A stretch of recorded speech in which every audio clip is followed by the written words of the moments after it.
In the tapestry of life, where every thread holds a story, America in black and white emerges as a haven for the voices echoing through the heart of our communities.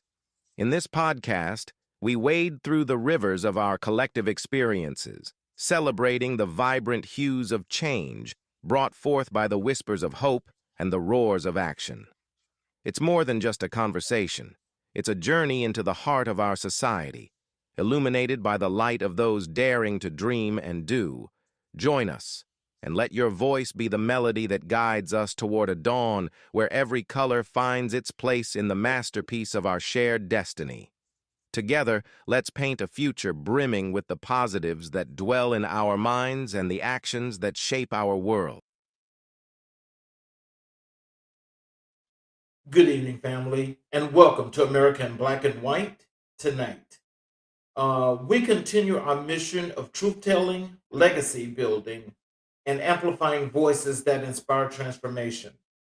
Our guest embodies resilience, leadership, and the power of vision from the Jamaican countryside to the British Army, from boardrooms in London to stages across the globe. Leroy Roberts has lived a life defined by courage, clarity, and compassion. He is a strategist, a speaker, and a thought leader who helps executives rebuild trust and engagement in their teams. His journey is not just about personal success, it's about creating opportunities for underserved communities and carrying forward the legacies of Marcus Garvey, Dr. Martin Luther King Jr., and Nelson Mandela. Tonight, we explore his story, his mission, and his vision for leadership that uplifts and transforms. Stay tuned. This is going to be a powerful show. Ladies and gentlemen, I will introduce you guys to Mr. Leroy Roberts. Hello, sir. Hello, Charles. Great to see you. Great to be here with your amazing audience. Hey, I appreciate you for being here. And is there anything you'd like to say to the audience before we jump into the show? I what I want to say is I am really looking forward tonight to this wonderful experience, just to share my story and my journey, and hopefully, as I share that story, you can see your own story in that. And I think tonight is going to be a very great night, and just hang tight. You're going to enjoy this one. Well, thank you so very kindly. And I would like to start, so people can get the feel and understanding of you, the person that you are. I'd like to start with your life story in early years. Take us back to your childhood in Jamaica. What was life like on the family farm? No, no, thank you for that. And I'm really happy that I can invite you and your audience into my world. Uh, just think about this for a moment. The experience that I had growing up is not the typical experience you'd expect for most people my age. Of course, this is Jamaica, not too far from where you are there in the States and in the Central Caribbean. But the lived experience there is quite different. And even though it's a very small island, roughly 250 square mile, as you move from the central capital out to the countryside, you can see that contrast is almost like going back in time. And so growing up, it felt in some parts like probably life, I would say, it felt like the 50s, 1950s. Some part reflects the 1960s. And the lived experience for other people in major towns and city was quite different from mine. So it was hard work. Myself and my siblings and our parents growing up on the family farm. And that's what was expected because the people around you lived and operated that way. Now, when you grow up in a setting like this, it is quite fitting for you just to accept life as you see it in the people who have gone before you, i.e., the people who are around you. And what I was viewing and what I was witnessing at the time growing up, it just did not sit well with me. And I personally wanted more. I couldn't describe what more looked like, but of course, the thirst was there for more. So, in just thinking about that and how things were where you guys did, you did all of your work and everything to build your farm. Can you tell us in those experiences, what was the one thing that triggered your experience that made you think and made you say, I need more or I'm going to do something different? What was that experience? I was being offered a future that just did not sit well with me because the question lingering in the back of my mind was there has to be more than that. It can't just be that I'm going to be born in this small town and this small village, grow up here, never make it to high school, just work from the farm to the marketplace, and just accept that life, which was typical of most people around. And I wanted a bit more than that. You said you recognized flaws in leadership at just 13. What sparked that awareness so young? What I recognize quite early on in my journey and my experience is that in order for you to do something that has never been done before, it takes courage and it takes going against the prevailing narrative. And what I was faced with at that time was a decision. And it was a decision to pursue something that most people would consider rather simple. Because at this time, it was coming up to the moment where I would be sitting my high school exam. And no one in my family before me had ever gotten the opportunity to take that. And I was hell bent that I wanted that. And just by being persistent with that decision to follow through with it, that's when it dawned on me in that moment whilst I made that decision that what else that I've been told that's not possible, that might just be possible. And if I have that courage and that persistence to follow through with it, then I might be able to achieve that future that I have always dreamt about, but don't know fully exactly how I'm going to get there. And that's the realization, or you could say the epiphany that came about for me in that experience. So, how did bluffing your way into higher education shape your resilience and determination? What it did for me, it made me realize that what most people think is impossible is possible and that can be done. And that single act was, I think, the first domino that made everything else look different for me in my mind and my perspective. And I think from that point onwards, I became unstoppable because I had no evidence to show that if you remain firm and steadfast with any goal and dream that you have, you will figure out a way how to accomplish that. And I did just that. That one simple act made it very, very clear in my mind that I can achieve. So in the process of doing that, was it like you was getting a feel and you was feeling your way until you can decide exactly how you was going to approach and elevate? Or was there like just a group or a slew of things that looked like they were attainable to you and you just wanted to just see what would work and then you would go with it? Yeah. It's a mixture of all those elements because, of course, at that time, I wasn't as aware. And as a result, I was stumbling and fumbling my way through. And the more you do that, you learn from life experiences.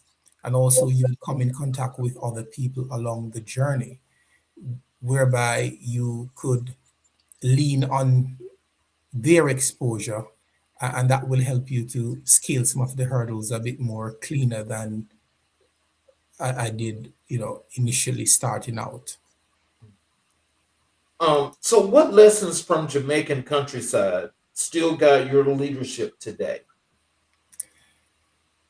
The core decision is you have to have a conviction. You have to believe in something, even when no one else around you believe in that.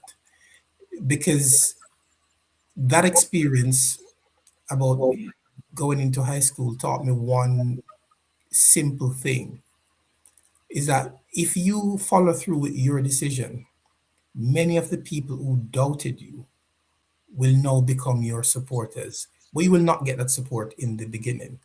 And after I followed through with that decision, many of the people who mocked and ridiculed, they became, let's just say, supportive more and more as I began to demonstrate that most of what they were being fed with as not possible is very, very much possible. So, who were your earliest role models growing up? Now, in the introduction, you cited one name there, Marcus Garvey. Is, of course, a national hero of ours in Jamaica. And you know that he was not only confined in Jamaica because he was well traveled. In fact, he was quite instrumental because when he traveled to the US, he had a massive movement there. And he did a great job to unite people of African descent around a common cause. And he gave them a belief in themselves that they were capable of far much more. And when I learn about him through music and song, and I would hear some of his quotes and teachings, that obviously sparked an interest. And there's one particular quote that resonates strongly, and it goes as follows: without confidence in self, you are twice defeated in the race of life, but with confidence, you have won even before you have started. And I think it took me a while to unravel that and to really get the deeper meaning behind that. But I think over time, in my own experience and journey, I've come to realize that that's very much true. Once you take that very first step and you overcome something that most people believe is not possible, that boosts your confidence. And also, as you progress ahead and you develop competence, that further reinforces that confidence. And then something magical happens. Once you become confident, then you naturally ooze confidence and you can affect the people around you in your environment. And that's a beautiful thing to see how you can inspire people to find faith and belief in themselves. But you have to bring a different energy to that environment and into that space. So, can you tell us what was it about Marcus Garvey, with you being a young man growing up, and you see him? what was that one thing, or what was it about him that was so mesmerizing, that he became one of those people that you had to follow, and he left a good message for you? When I got wind of and a great awareness of the challenges and the struggles which he had to deal with on a day-to-day basis, and what was the order of the day at that time, it was no easy decision for him to carve out the vision that he had and to share that with other people and to also get people to see that more is possible. And we were not, the people at the time never had to accept their lot, a life of perpetual servitude, a life of perpetual subjugation. And he pretty much demonstrated that. And we have the benefit now of hindsight to know that his vision and his dream could have been realized and could have been realized, and far much more people would have been able to see and experience the benefit of that. And that is clear from his track record and the work he has done. And his legacy still lives on. But sadly, when I look back, even in my very home country, the history and his teachings and his work and his achievement, that is not something that is heavily taught and celebrated. And I think far much more work can be done to spread the word about his life and legacy. And I think there is a trap that exists when it comes to great leaders like these who have made such enormous contribution. There is a tendency to reduce these leaders to a slogan. For example, I have a dream, which is one common one, by any means necessary. But there was far much more than those words, and those words were powerful, of course. But when you study the body of work and what was achieved within such a short space of time, most of the greater achievements are still unknown to most people, sadly so. Um, how did your upbringing instill values of courage and clarity?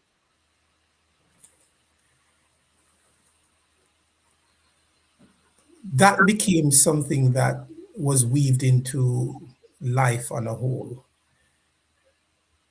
because I had only had two options. Is either I'm going to accept life as I know it, and I could see the people around me and the results that they would have in their later years.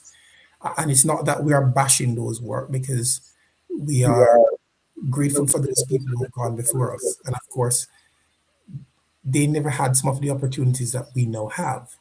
But at the same time, the choice was, are you just going to fall in line and just do what everybody else around you have done?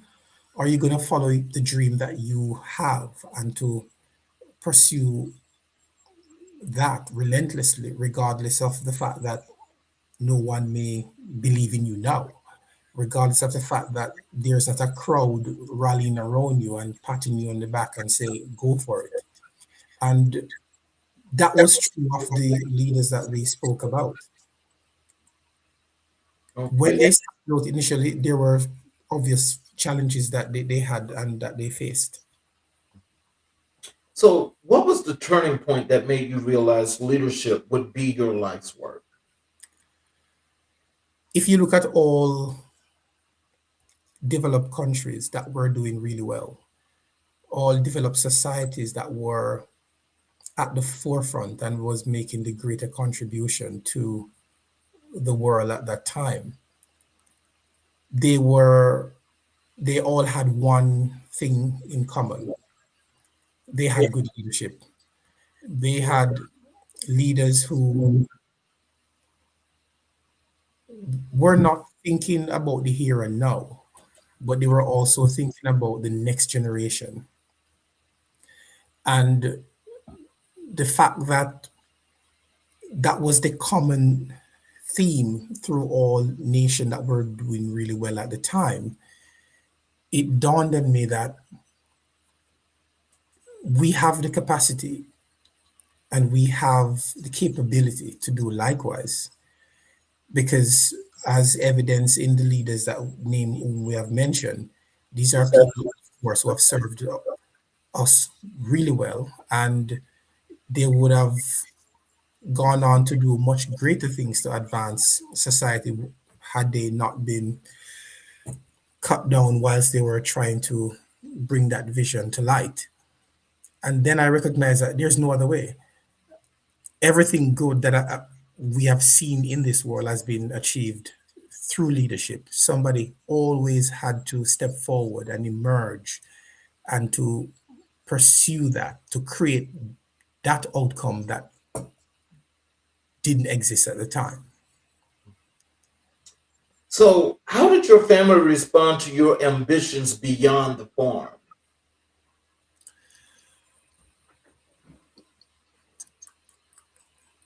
I honestly believe that they meant well, but there was also an element of fear that was involved.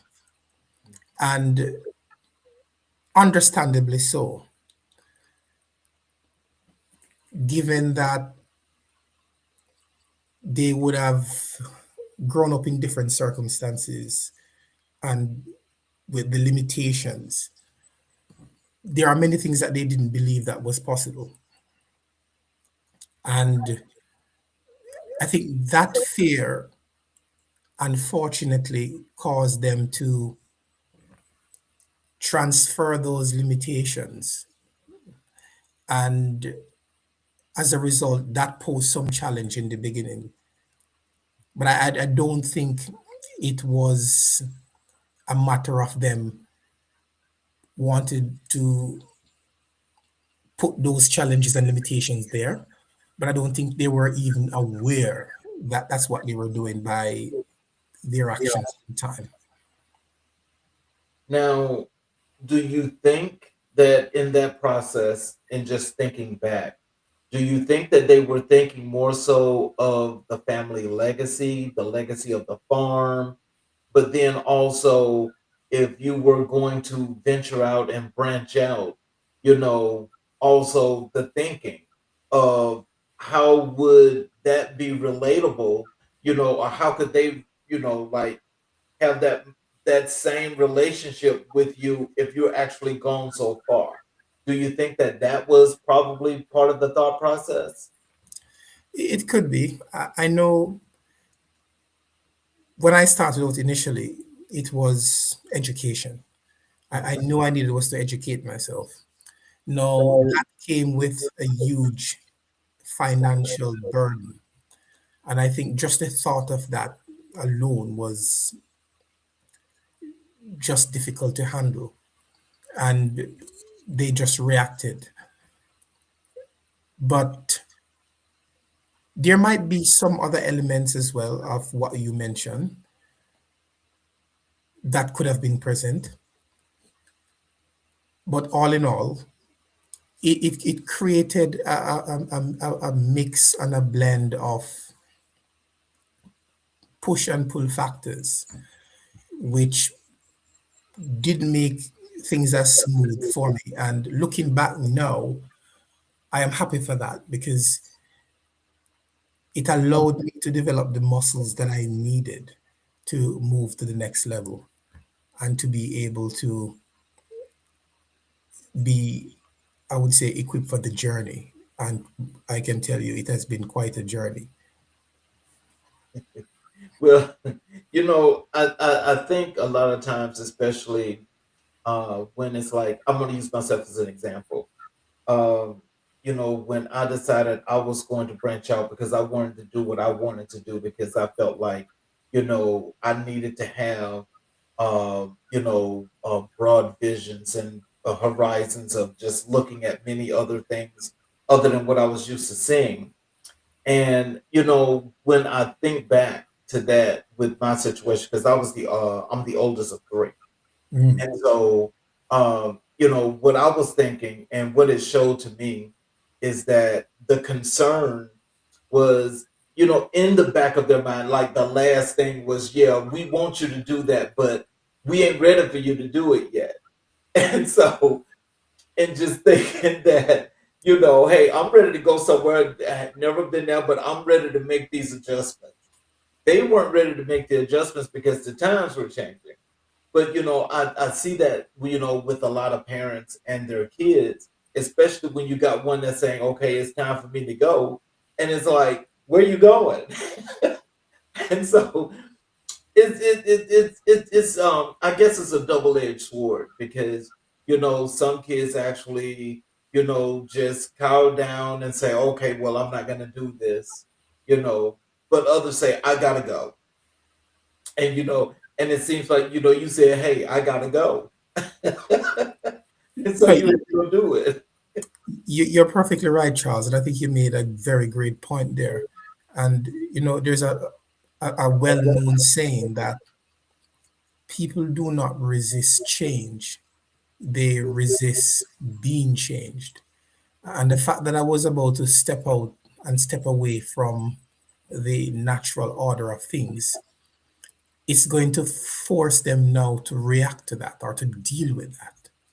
And I don't think they knew how to deal with that. And it really created a disruption because my younger brother who followed me, he now had that clear example to say, hey, there is another way. And he even got off it much, much faster than I did. So Mhm. to underscore your point, Yeah. So what challenges did you face as a young black man pursuing education and freedom? there are many because resources were at a minimum, and that pretty much limited your options and your choices. And the good thing for me was as I started along that journey, because I had some wins in the past, I learned quite early on that I should not become too obsessed with how I'm going to do it. I just need to have a clear vision of what it is that I want to do. And providing, of course, that it is something that is worthy of pursuing, then the rest is history. And along the way, I was able, and this is beyond high school now, of course, doing multiple jobs and working and studying in the nights. And once I got to the tertiary level, I was able to benefit from a number of scholarships whilst working through study. So the way is always possible. I think most people they stop themselves in the track from pursuing whatever it is that they're going for because all they can see before them is an empty bank account. When Mhm. I started this thing, I never even had a bank account. So I never had that to look at. There was no balance to look at. So that's how it is. And the resources will always come once you have made that firm decision and you are willing to take action to make that a reality. So, how did those challenges prepare you for the global stage? One of the key takeaway was that there's going to be a lonely walk. There's going to be a part of the journey where I will have to walk it alone. I would have to get used to being alone and to endure challenges and situations that will not be pleasant, but I also learned that it will also be seasonal. And that's what most people need to get, is that whatever it is you're going through, it will not always be like that. And that's why you need that resilience to be able to push through. But in life, there is peaks and troughs. And there's a well-known saying that lessons are repeated until learned. So whilst you're going through those phases in your life, those difficult moments are to prepare you and to give you the skills needed so that when you get to the other side, or when you get into the new season or new chapter, you are able to remain grounded and to function well there. And if you didn't learn those lessons, you will have to repeat them. Mm. So let's transition over to your military career and service. Tell us about your journey into the British Army and what motivated that decision. Yes. So whilst I was doing my tertiary studies, I was at university. I was working while studying simultaneously, and I was in the loss loss protection and risk management space. So that naturally prepared me with an alternative uh, pathway. And that led to me going into law enforcement whilst I was still in Jamaica at the time. And once I got into that and I worked there for a few years, I then recognized that if I'm going to serve at the highest level here and make the greatest contribution, I needed was to invest more in myself and to equip myself further.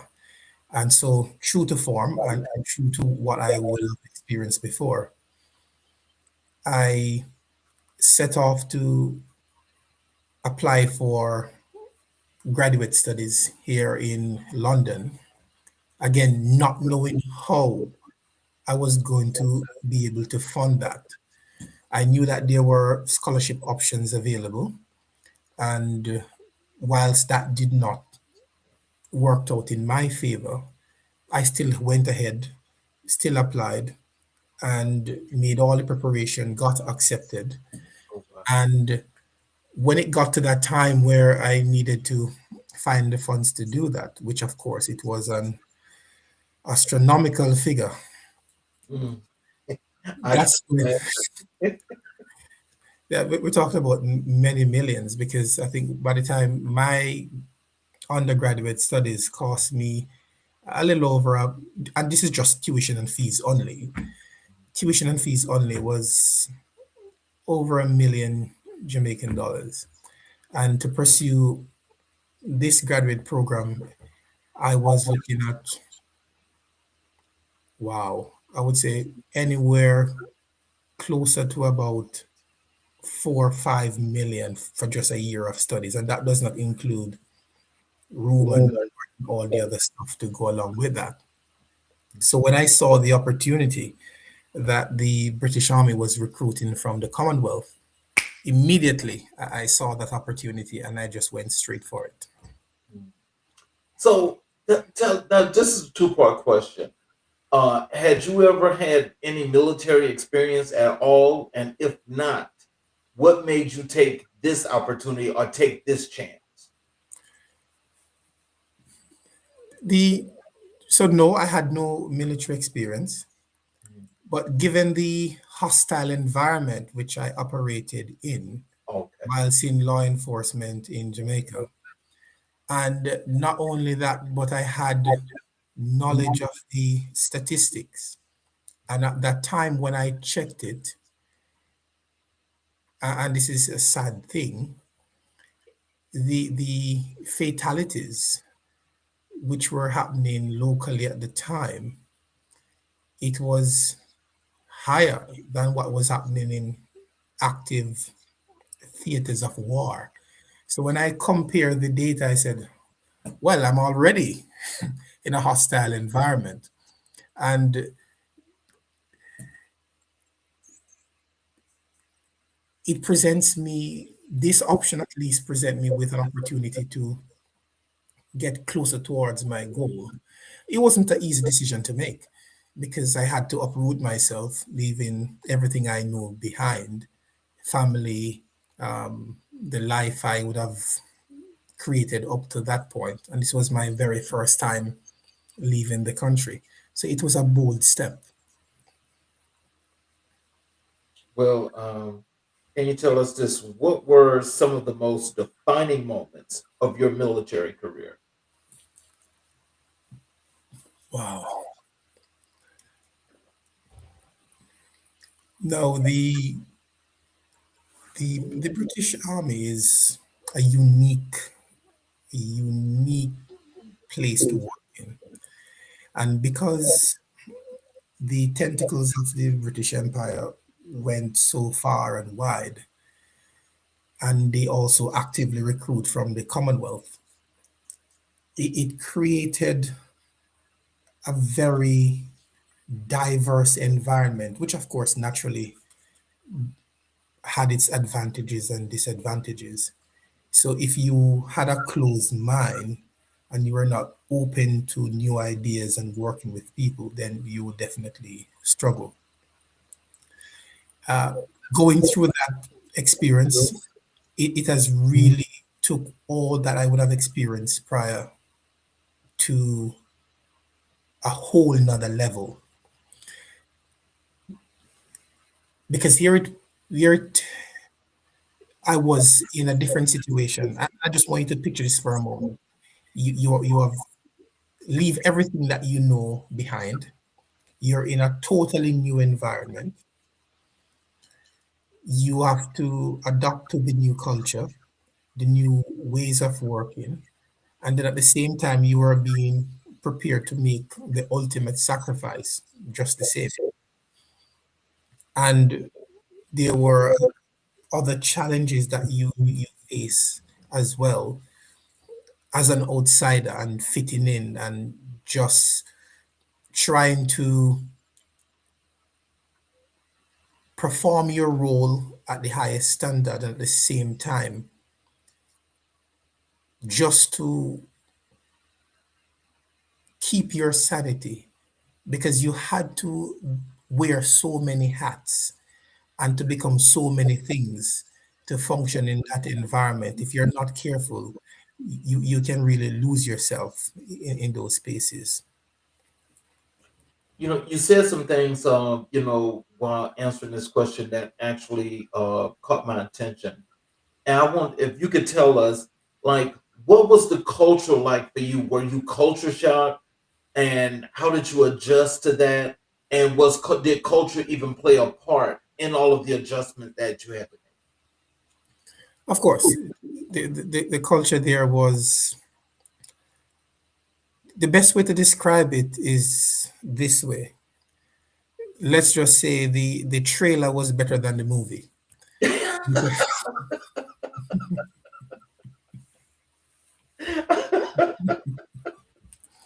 That's interesting. Yes. So it was sold really well, and you see that you are pumped, you're ready. This is what it's gonna be. But until when the rubber meets the road and you're in that situation, you realize that there is a clash of experience and conviction, and that naturally uh, creates dissonance. And you have to deal with that every day. You wonder now, how do I deal with this?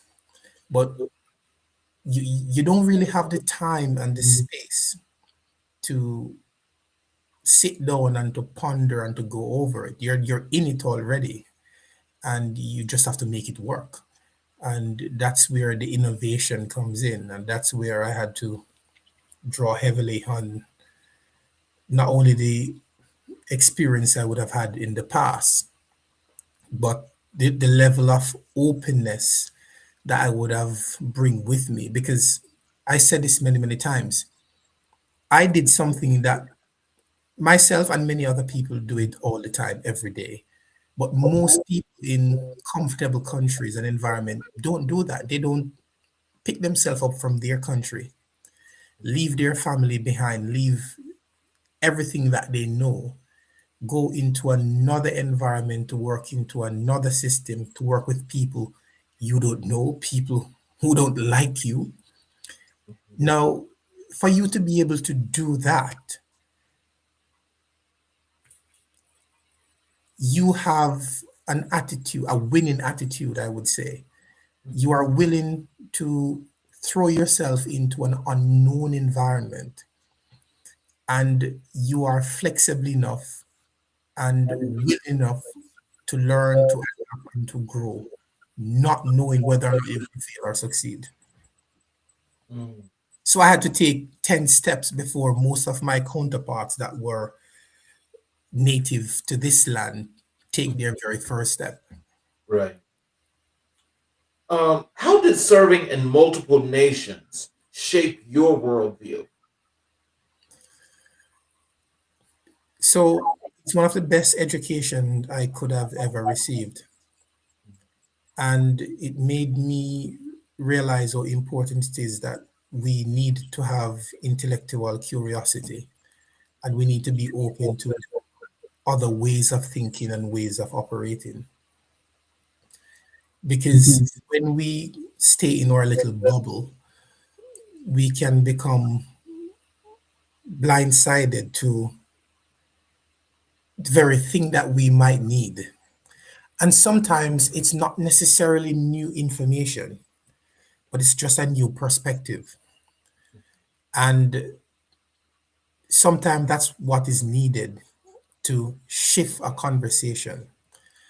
And sometimes that's what it is really required to make a decision that can produce better outcomes for everyone involved. And sadly, there are many environments where they don't have that, because it's an environment where everybody around them think like them, they eat the same thing, they do everything pretty much in a similar way. And it's a form of cloning oneself. And I think that's not a very smart environment to be in. Well, don't you think that that's a part of the structure that you learn from being a part of the military? Because I think that structure weighs on military personnel longer than one can believe. Because you find yourself in that structure that it becomes like a natural thing. And it's like to adjust back to the civilian life and culture outside of that, it's kind of like being lost. Did you experience that? What you're describing now is a problem that many people are plagued by.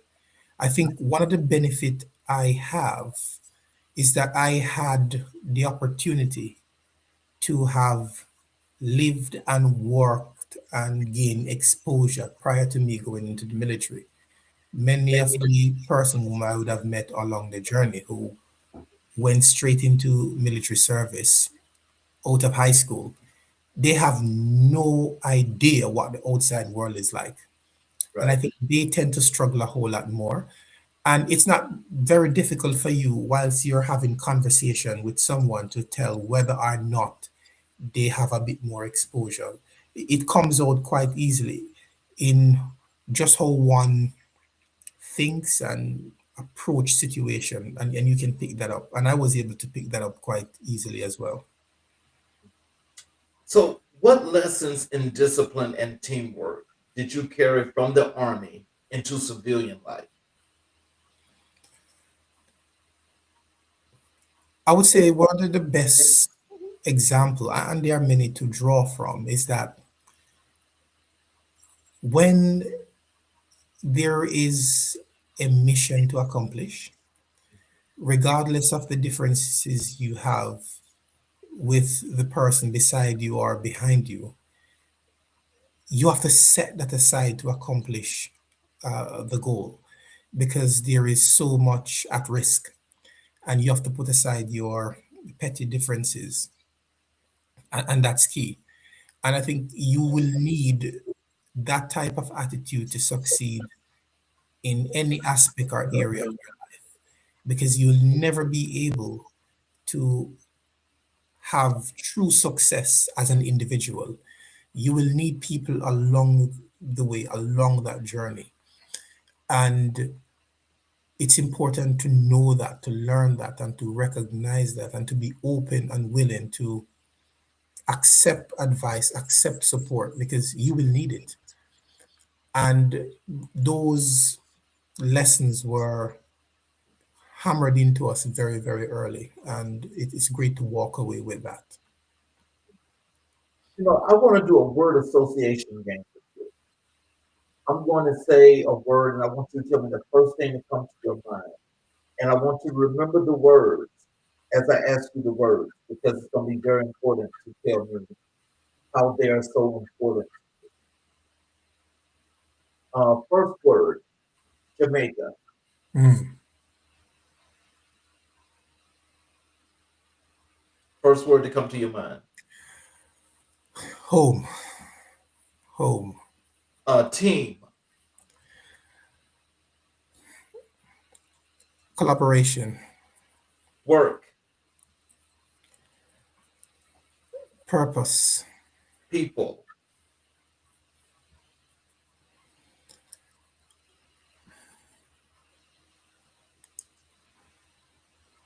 the greatest gift, family, duty, mother, love, and life, military, discipline, culture, environment. life, I didn't get that last one. life, Light, life, life. Life, life.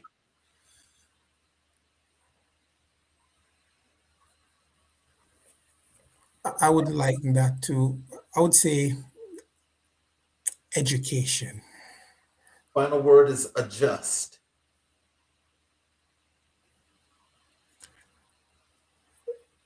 intelligence. Okay.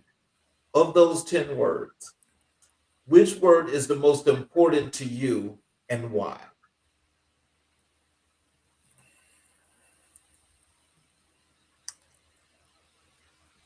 I would say duty. And the reason for that, it's the one word that encapsulate and capture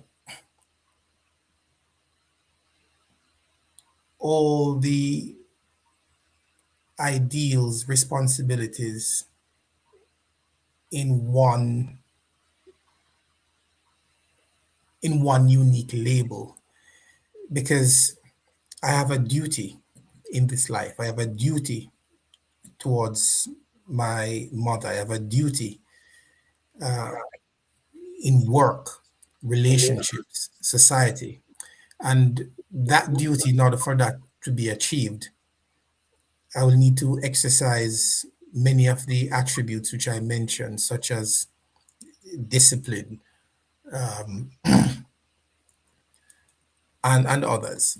So that one word, I think, best encapsulate everything. Okay, so like is it pick what it has to be one of those 10 words that I mentioned to you. Duty wasn't one of those, but it seems like you were actually relating all those back to life. Mhm. So is it life the most important word there in that group to you? I thought duty was one of them. Well, seeing that you said that's not the case, then I would use the word work. And when I use the word work here, I am not referring to one's profession. I'm talking about your life's work, which Mhm, again ties in perfectly with duty. mhm. Okay. So can you tell us, how did your military service prepare you for leadership and consulting? Good. So during my time in the military, it was a mixed environment, and that is the case with almost everywhere. You see the good, the bad, and the ugly, Mhm. and you can learn lessons from all three. But one of the things that I was able to spot, and this is not only the military, but I also spot this elsewhere, is that I was always puzzled by the fact that there were many people who had great contribution to make, smart people, committed people who were willing to sacrifice their all. But the environment within which they operate did not lend itself for those individuals to express and to develop their full potential. Mhm. And as a result of that, it pained me very deeply to see so many potential that was just left untapped. And I experienced that myself along that journey. Mhm. And it was that experience more than anything else that developed within me the desire to correct that. Thankfully for me, there were good examples where I saw leaders who were committed that that would not happen under their watch. But there are also those who created that toxic environment, and they benefited from that in the short term, but truthfully in the long term no one benefited.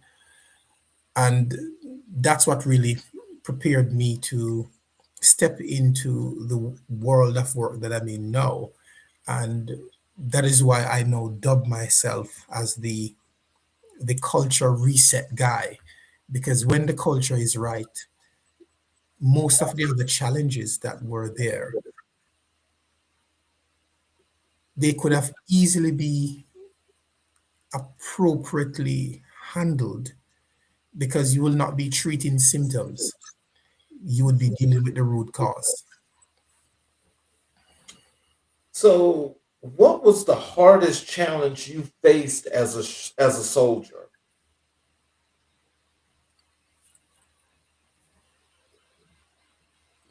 I think the most difficult, and as for that question, I would have had time now to think this through long and hard. The most difficult challenge I personally would have faced, and I would say both personal and vicarious, because you learn also from other people who were there before you and also your peers, is to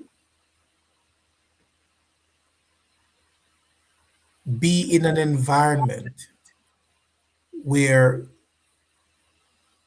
you are not allowed to become your best, to be in an environment where your growth is contained. Nothing is worse than that, because I don't think no one should determine how far someone else can go and how best you can be. I think no one else should have that right to determine someone else's future and how far they can go. And sadly, there have been experiences like that in the toxic element, where I've seen so many potential shut down. I've seen so many people, prevented from really contributing in ways that they could and make a great difference. So that I would say is the most painful part that I've seen. And that happened in an environment where there was a failure of leadership. So, what are some words of wisdom and encouragement you can give to your fellow countrymen that are coming to serve in the British Army? What are some things that you like for them to not only understand but be ready and able to adjust to, that they're going to need to know? Before you come, just ensure that you have a clear goal, and you should never allow that goal to be robbed from you, because whether or not you have a full career or a short one, the truth of the matter is there will come a time when you will have to put the uniform down and you will have to become a civilian again. And if you don't have a major vision, a larger vision for what you want that life to be, you will be given one. And that's the worst mistake you can make, because if you allow someone else to create your future for you, you're going to end up with something that you will not enjoy. Wow, that's really powerful and that's really deep, because I think sometimes, especially when you're young, I don't think like a lot of times your mind is not really like just open to really putting a lot of things there and situationalizing things. And it's like sometimes when you're young, you just run on in there and you just go to do something and you don't really think about the purpose, the goal, the intentions, or things of that nature. So that was really powerful. And I think that's a good message that, especially for your young countrymen, that they should really adhere to, because the military is totally, totally different than civilian life. And that structure is one that once you get into that environment, you've got to make some real serious adjustments. um, so, so when we just talking about that, and we talked about culture and so forth, tell us, how did you navigate those cultural differences while serving abroad? Now, the good thing is, and again, I think this is where the British military is rather unique, is because they recruit from a diverse pool of people. There is no country that we have been in that we never had somebody who a part of our team who was not from that country. And in most cases, wherever we, we operated, in many instances, these were former British colonies or protectorates. So these are not alien places. So there is a working knowledge of how things operate. And so that cultural understanding is key, because without that, you won't be able to operate successfully in those environments. And so cultural intelligence was a very, very important thing. And the diversity amongst our teams naturally made it easier for us to operate in those spaces. And of course, we would have lived, like I said, beside different people from different countries. And it was really an amazing experience. So, what role did mentorship play in your military journey?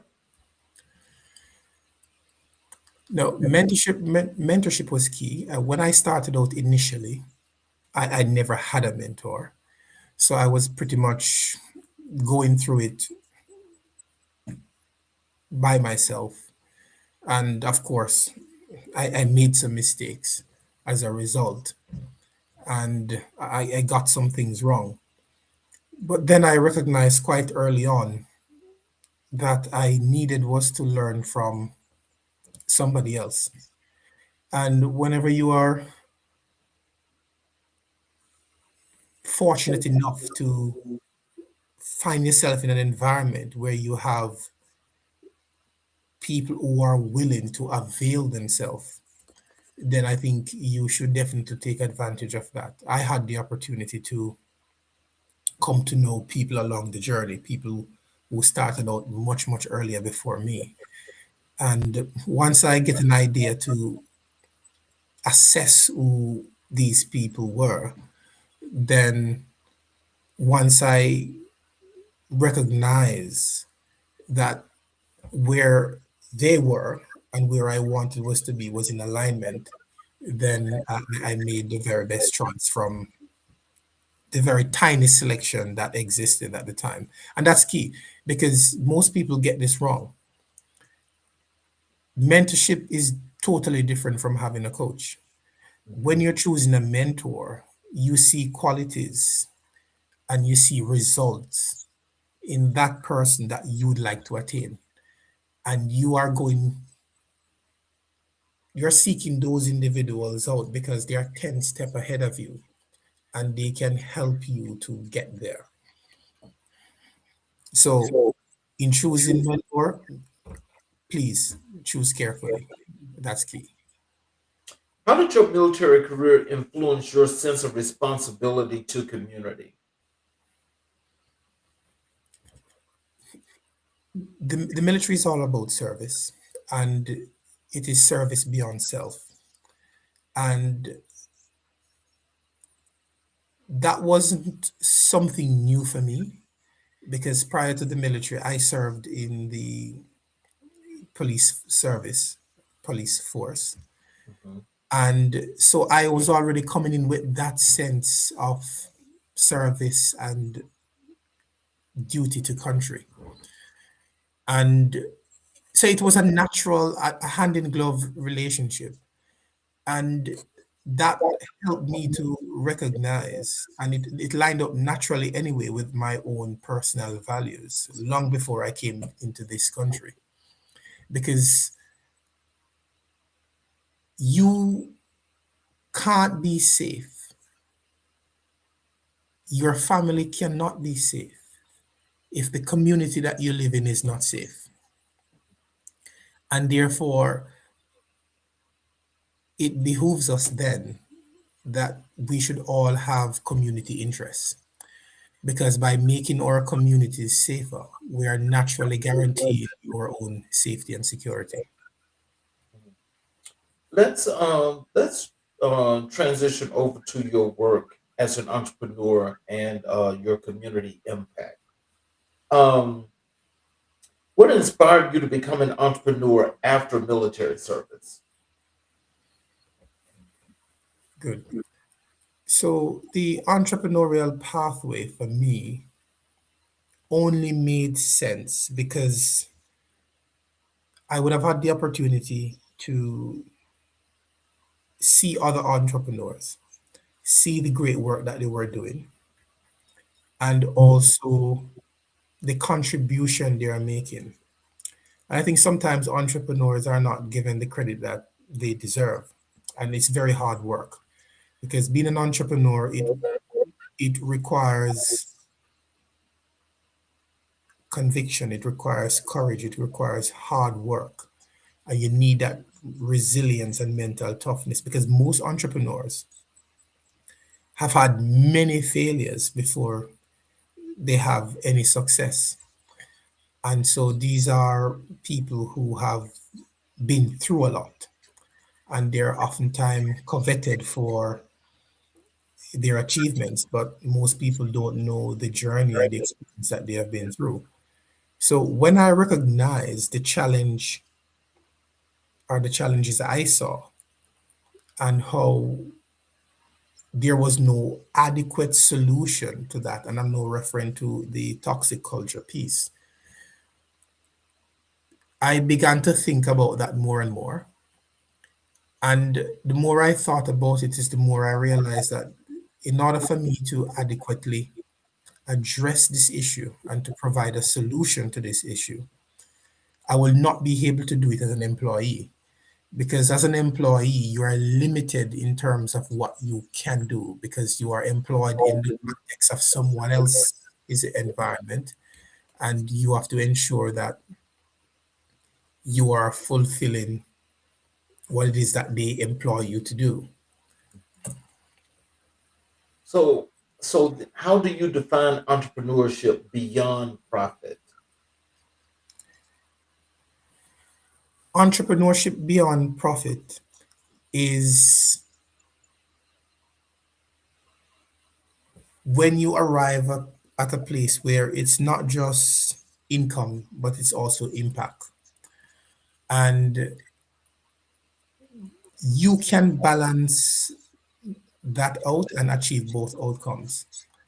And just like how I would have explained to you before now, the importance of having community interests.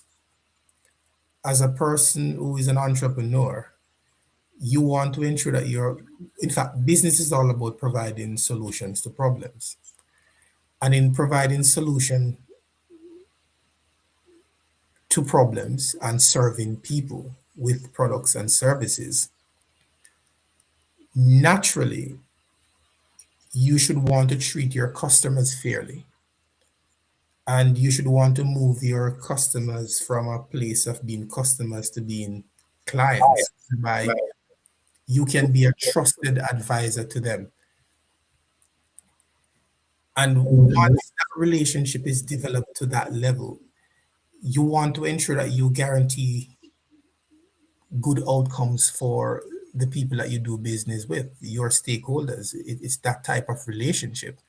And that means you will have to do business ethically. You will not want to operate in an environment where you just want to extract all you can, and yet still you leave the community within which you operate in a state of ruin. You should leave it better than how you found it. Yes. Tell us about the opportunities you've created for underserved communities. Yes. So being true to form yet again, service is in my DNA. It has always been that way from my time growing up in the Caribbean and also here in the UK. And as I became more aware as to the challenges that the communities within which I live faced and the wider region, it was quite shocking for me when I recognized the fifth, sixth wealthiest country in the world had 4.5 million children living in poverty. I couldn't stomach that. It was quite tough. And if those children are struggling like that and are living in that state of poverty, then naturally the parents of those children are struggling also. And it became increasingly apparent when you look at the massive divide between those who are well off and those who are not so well off.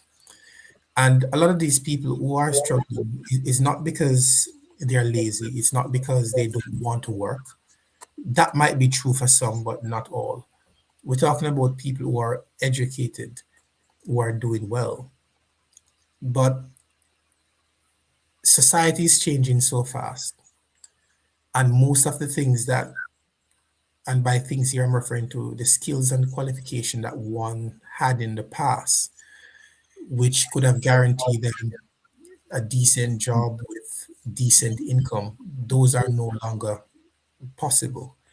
And not only that, but there are other things that get in the way. It can be an illness or an injury that can destroy an entire family and put them in a very horrible state. And people like those need some assistance. There needs to be some safety net for those members of society. And when I assessed that on a wider scale and I realized that there were so many people in this country who were shut out of the financial system, they were not even able to have a bank account. That's what led me to get involved in the cooperative movement and the credit union space. And credit unions for in the States, your audience might be, no, not might, will be more aware because the credit union is a massive institution in the States. But here in the UK, it's very, very small, comparatively speaking. And so I work closely with the credit union here to help out when it comes to the economic development side, to serve those members of society that are shut out of the financial system, those people who are not able to get a bank account or products and financial products and services from the main street banks. We provide opportunities for them. And it has been a great work, and it has been amazing to be a part of the movement and providing solutions in the forms available. So, as you're doing that, can you tell us what are the barriers do marginalized communities face in accessing leadership opportunities? So the challenges are real, and we should not argue around it. And this is not trauma dumping, but from my own experience and the experience of many others before us, most people, if they're honest, they will tell you that the narrative which sums this up best is still true. You have to work twice as hard to get half as far, and you have to be twice as good to get half as much. There is no meritocracy. Well, at least I haven't seen it. And already there is, by virtue of the fact that you are a minority, the odds are against you. And there's no need to pretend or to argue around that. The only solution around that is not to accept that space that have been carved out for you, which you are expected to accept, but it is to become so good that you can't be ignored. And one of the things that I enjoy doing is I love a challenge. And if you tell me I can't do something, well, I'm going to prove you wrong. And people like that looks like me, we are not expected to become captains of industries and to lead. Mm. They expect us to stay in the entertainment space. They expect us to be in sports. That's what they expect. And so when you are stepping into other areas, you will get that look because you're entering rooms and spaces where you're a foreign face. And I don't think the environment lend itself naturally to have better representation in these spaces, which are normally, let's just say, not very populated with minorities. But that has to change. And the only people who can change that is us. And I think the work that I'm doing now, hopefully, that will add to that, to know that everything is possible. And if the doors aren't being open to you, create your own door. And that's what I've done. And we don't need, not in the 21st century where we have all the access we have to and the opportunities we have, We no longer need to wait for a ticket. We no longer need to wait for a door to be open to us. We can create our own door. But for those who, and I'm not pushing for any exclusionary Right. policy, but there are people who have gone ahead of us who are doing a great job, who are leaving the door open. And I salute those individuals and I follow in their footstep. And whichever room I go in, leave that door open for other people to enter just the same. I want to add something to what you said because that's a lot of quality and that's quality work that you're speaking of. But I think a lot of times when you have people that do the work that you do, or what the purpose that we use this platform for, and that is when you want to highlight and you want to build your community, we should not be apologizing for that Mhm. because I think for some people, I mean, that's people that look like you and I as well. There are some people that believe that because we want to build our communities that we're being exclusionary when we're not. It's not about excluding, okay? If you want to join the team, that's fine and dandy. But there's no need to say, oh, well, no, that's only for this place, so that's only for this box. No, that's not the case. You're not being exclusionary. Actually, what you are a very great big visionary that's actually looking to help and to solve a greater problem, a bigger problem that needs to, not only being highlighted, but needs to be shown. So there's no need to apologize for that. If some people want to misunderstand that, they just misunderstand that. But, I think there's a problem that we have within our own culture that when it comes to wanting to do that, people start to think that you have to include everybody in that, regardless of the case. And that's not necessarily true. Because if we don't do the work and we don't have people to help us to build that, then we don't get it. But if some people are thinking small like that, then they are allowed to think small, but you don't have to apologize for that because I know you're not being exclusionary, but that's just the way some people think. And I understand that.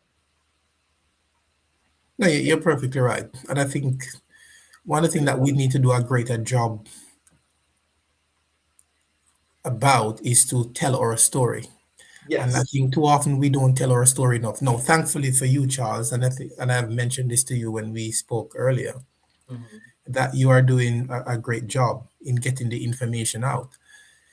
Because there were times on my journey where I thought that I was the only one, and that's not the case.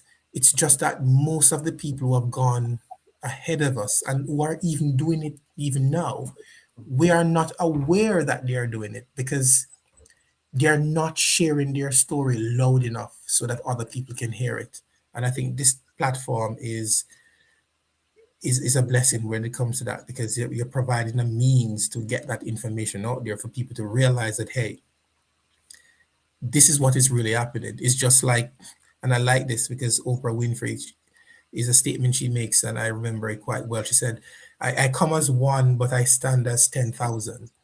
So, in this setting now, and in this space as we are speaking now, people need to realize that if you think you're alone, you're not alone. There are many more people out there who are working, and we need to do a better job to share our story. And I think once we do that collectively, we'll only raise the spirit of our people to thrive for more and push for more. Yes. And so, how do you help executives reconnect with disengaged teams? Now, I'm happy you asked that question, and I think this is where I am super excited about the work that I do because I think for far too long we have been treating the important work of culture as if it's some fluffy stuff that is not really important and is a tick box exercise. But the great management consultant Peter Drucker said it. It doesn't matter how good your strategy is, culture will eat it for breakfast. And we need to address the culture. Yep. And this is where I come in differently because I see culture now as a risk control and a human dignity issue, not just some fluffy program that you implement closer to Black History Month or whenever for a week or two or for the whole month, and you think that you are doing a great service.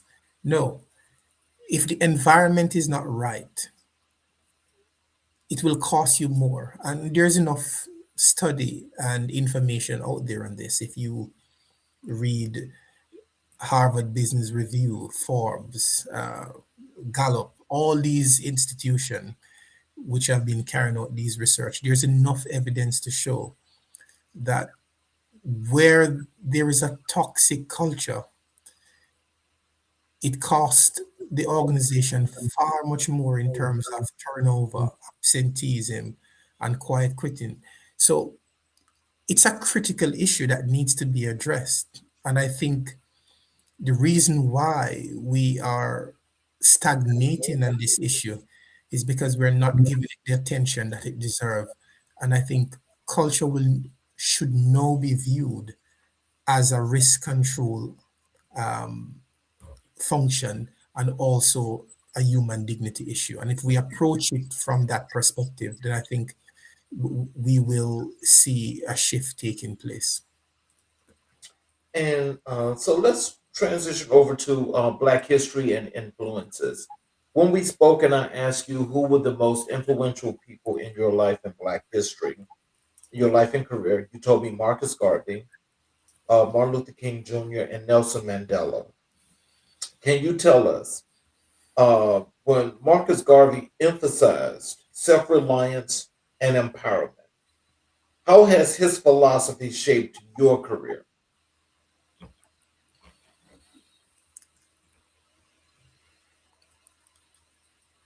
That's a great question.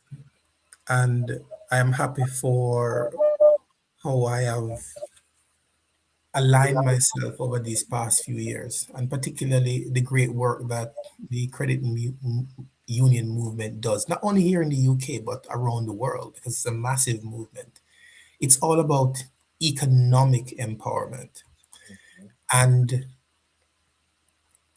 let's be real here. I remember when it was 95% of the world's population living off 5% of the world's wealth, and the 5% own the 95% of the world's resources and wealth, have it under control. And then I remember in my own lifetime where that became 97 to 3, where 3% had control of 97% of the resources, and 97% was living off just 3%. No, it's not even 1% to 99. It's less than 1%. That's not a sustainable model. And I think far much more has to be done. And on many fronts. Most people, myself included, we were poorly educated financially. We never had a good financial education. And I agree with John Hope Bryan that it's a civil right issue and that has to change. So we have to change our attitude towards that. We have to be more educated as to how money works. We need to understand wealth, how to build wealth, and also how to build that generationally. And we can't depend on the school system to do that because that has failed. And we need to realize that the world in which we live in, we have to, everybody. Whether or not you want to become an entrepreneur or not, you will have to be you will have to have that entrepreneurial spirit to survive. And we have to get involved because if it continues like this, it will no longer be sustainable. Mhm. Um, Dr. Martin Luther King Jr. spoke harmony and justice. How do you apply his vision to team dynamics? We have to recognize that the importance of other people because I have always said this: everyone has value, but not everyone adds value. Capacity is always present, potential is always present, but its expression is often restricted. And that brings us back to culture. The way in which we view people will determine how we treat them. And for far too long, we we have seen many people stunted, and it has to do with the environment within which they were placed. And this starts from the home, this starts from the school, the church, all of our organization. They have play a part in creating this problem we have, and we have to get back to the basics and to ensure that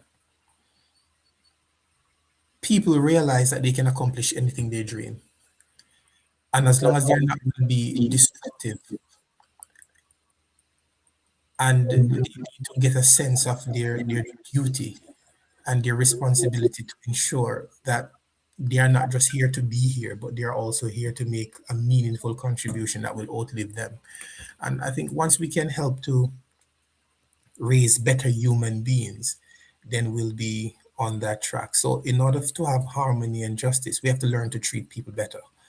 And that's all people, regardless of how we look and where we are from. And I think this is where minorities have a very important role to play because we know what it's like to be on the outside. We know what it's like to be treated as an outcast, and we know how to get along despite that. And I think we have a unique perspective and a unique lived experience which allow us to address some of the ills and the concerns. And there's no one better to address it than us because we have lived it. Exactly. Exactly. Nelson Mandela embodied resilience and reconciliation. How has his legacy influenced your leadership style? Mm.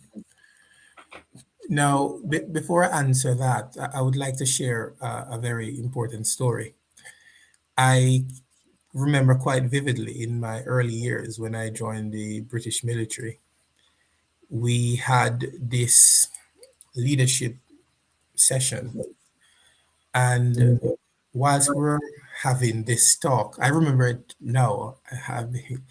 It, it, it was quite an experience. And I'm going to get to it and you will see why. So here we were in a lecture theater, soldiers there, and we had senior leaders present. And they were discussing famous leaders. Obviously, the topic was leadership. And of course, they had all these military leaders who fought in the First World War, the Second World War. You had leaders from the great German leaders, military leaders, and others. And you had Mahatma Gandhi and Mother Teresa and others. And surprisingly enough, when the picture of Nelson Mandela came up on the board, there was a senior leader in the room at the time. He walked to the front of the room and said, who think this person is a leader, and everybody agreed, obviously, this person is a leader. And his remark was at the time, oh yeah, this one, he's a terrorist. And when I heard that, Mm. I stopped to myself and I said, what's going on here? And of course, I'm looking around in the room. Is anyone going to say anything? Nobody said anything.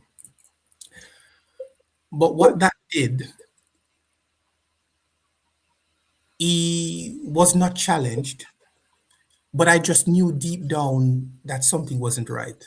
Because here it is, the one person on that board that I could resonate with, that I grew up learning about and this struggle, and considering that this man was incarcerated in my lifetime, and we knew how well, I shouldn't say well, but how poorly and horrifically South Africans were being treated during the period of apartheid, which pretty much happened in my lifetime. It's funny just to even think about that.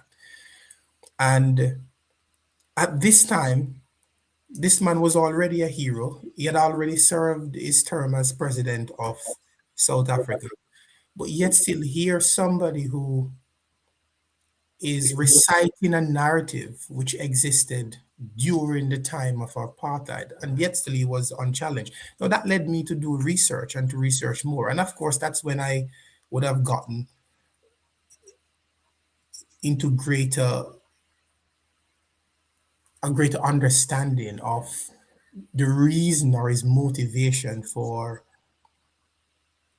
saying those unfortunate words at the time, because of course the then government, then UK government at the time, and many other world government, they were on the wrong side of history. But and again, it points back to the very important thing that I said to you before. We have to know our own story. We have to know our own history, and we have to celebrate those leaders who have done so much in being a trailblazer and sacrificing so much that we can have all the benefits that we now enjoy. And if we don't know our story and we don't tell it and we don't celebrate the people who has done so much for us, someone else will spin another narrative, and you know what can happen, because I Mhm. don't believe everybody in that audience who look like me left that room and went and did the research that I did, Mhm. and came to the realization and what led him to make those unfortunate comments. So, in summation, why are these three figures, Garvey, King, and Mandela, the most influential in your life? When I see them, I could see myself, Mhm. and that's important, because bearing in mind that for the longest time we we have been sold another narrative. In other words, leadership does not come from us. Leadership doesn't exist, among us, and we have to look to another to lead. And the narrative pretty much means we were born to follow. And in some form or another, we have all been fed that. Mhm. And we just have to, let's just say, get rid of that false narrative, because it shows up in our behavior and it shows up in the way we approach things. Yeah. And as long as we continue to believe that lie and that misinformation, then we'll never truly rise up to be the people that we were meant to be and to make the contribution that we can make. And final question for you. If you could sit down with Garvey, King, and Mandela today, what would you ask them? I think The one question I will ask them is this: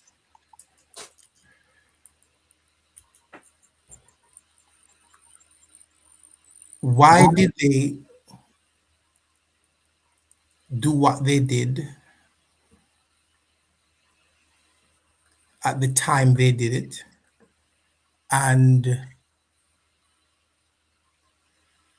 why didn't what kept them back from doing it earlier? Mm. You know, I love that question, and there's like so many different ways, and I'm sure that even historians, everybody would love to like chime in on that, because that question, it more than raises you know some sense of being and sense of awareness, but just when you take in consideration and you think about you know how leaders that have been a part of what they call a movement that's actually tried to move our culture the way it's supposed to be and where it's supposed to be. And the first thing that happens is they're always and always have been assassinated. Mm, And so I think with a lot of folk that even going into leadership, that's even now, as we try to get the things right for the culture, to have the culture to be better and to do better. A lot of people are afraid to take those reins because they are afraid of that. And I think that goes back to a long line of things that you and I could sit there and we could talk about that forever. We could talk about that forever. But the truth is always the truth. And what we know is what we know. So until a lot of people start to use this, and once this actually open up and they can see with these like they're supposed to, then we'll know better and we'll do better. It's not saying that it's everybody, but it's some. And those that cannot see and will not see are the ones that are playing gatekeeper. And so those are the folk that we always got to be aware of, be aware of who they are, because those are the people that will do any of us the most harm and cause us the most harm. And they look just like you and I. yep, I've met some along the journey as well. Yeah, that's the strange thing. That's crazy, but it's true. But I will say this, you know, uh, if I still say this, and I stand by this mantra: if it's worth having, then it's worth doing, and if it's worth doing, then that means that you go out there and you do what you got to do, and you don't think about those things, because you know, hey, if it's to be, it's to be. So, in closing, do you have any words of wisdom and encouragement for our audience? You can tell them how to connect with you on your website, how to connect with you on your socials. What are those words? What's the wisdom you like to leave with them? The key parting word I would like to share with your amazing audience is that you can accomplish anything you dream. And the key thing is to get to that place where you become extremely clear about what your life's work really is, and to become hyper focused. And the moment you become hyper focused and you pursue that, then that's when you will change your world, and by extension change the world. Now, in terms of connecting with me, it's easy for you to connect. My most dominant platform is LinkedIn. You search for me there by my name, Leroy Robert. And also, my details will be in the show notes so they can connect with me and all other social platform. And I am on all of them. Right. Well, I want to thank you for sharing, you not just your story, but spending this time with us to inform and to tell people your story and how you got to be the great leader that you are today and the things that you are doing. Because it's very, very important when people get the opportunity to see people that look like them, that are doing positive good things that feed back into the community to help the community grow. And I want to thank you for, actually, coming here and showing us, how things work, and how that experience went for you going from Jamaica to the UK. Because I'm sure that that had to be some, one of those things that you was ready for, but you made that adjustment and you still did what was necessary. And I am so proud of you for the work that you've done, but also for you being you. That's the thing that's most important. Thank you, Charles. It has been amazing. And of course, I congratulate you as well for the amazing work you're doing and keep up the good job. I thank you and I appreciate that. For those of you that are watching on all of our platforms, especially those of you that are watching on the YouTube channels, if you have not yet subscribed, I would ask if you could please support us by subscribing and enabling all notifications on the channels. What that would mean is that as we go live for all of our shows, you get the notification and you can click and just watch the show. You'll also be able to go back and watch all of our previous shows and get the knowledge and wisdom that has been left here on this platform by each and every professional that has been here in their capacity, that's doing work to help the community.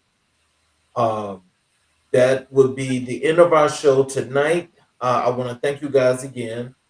Please join us tomorrow night, same time, 6 p.m. Eastern Standard Time, as we broadcast another great show for you live.